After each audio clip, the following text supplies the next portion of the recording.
Jo també m'apunto als moments de plenitud efímers. M'apunto a l'escalf del vi que comparteixo amb els amics.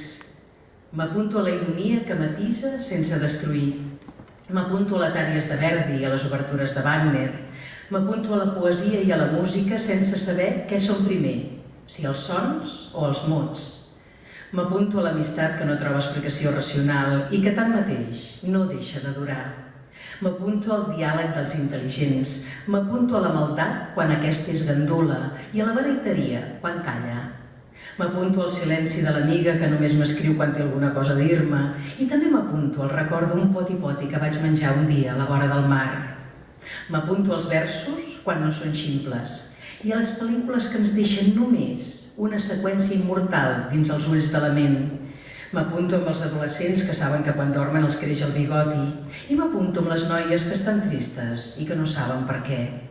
M'apunto amb l'home del barret que creu al carrer tot sol, sense veure-hi, enganyant la dona dient que no és cec.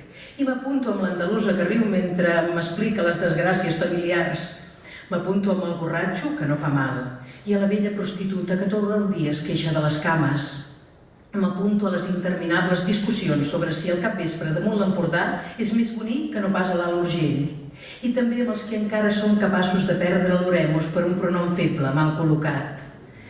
M'apunto amb els que hipotequen rendes per un somni de la infantesa, amb els que no entenen de pintura i s'embadaleixen davant d'un Rembrandt. M'apunto amb els que no corregeixen el mal català de l'amic, però que pateixen en veure els estralls de la nova fonètica. M'apunto amb els que porten a terme afers gratuïts, innecessaris, només pour son plaisir. M'apunto amb els somiadors d'ofici, m'apunto a tot el que hem oblidat i el que volem recordar i no podem.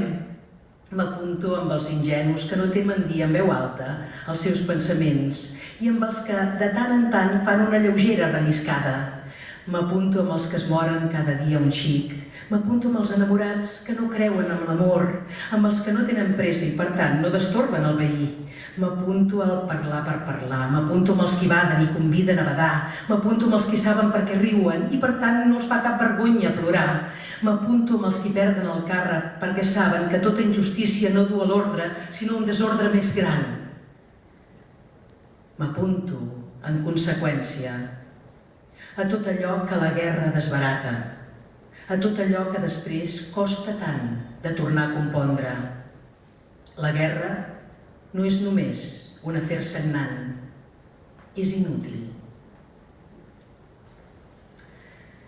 Vaig començar a escriure perquè el meu pare em fes cas, però l'atac de narcisisme durà poc perquè el meu pare sí que em feia cas. Aleshores vaig seguir perquè ningú no m'escoltava. Més tard perquè m'empenyia el desig d'endreçar allò que no entenia. En acabat, descobreixes que escrius perquè et dóna la gana. Continues exigint aquesta petita llibertat, desprestigiada, solitària, poc rendible. Escriure és plaer i privilegi, i si voleu, revenja o miracle, tant se val, perquè sempre hi haurà un altre ésser escindit i perplex que ens llegirà i en llegir-nos farà una altra obra més gran, quasi perfecta, una obra diferent.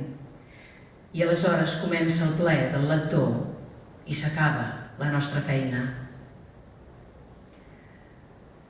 La Montserrat Roig va morir el 10 de novembre de 1991.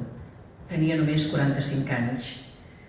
En el llibre, Digues que m'estimes encara que sigui mentida, escrivia: has llegit que tornes a viure a través de la literatura i endevines que això no és sinó un consol, i ben ximple, i anotes que volem viure és la vida que se t'escapa.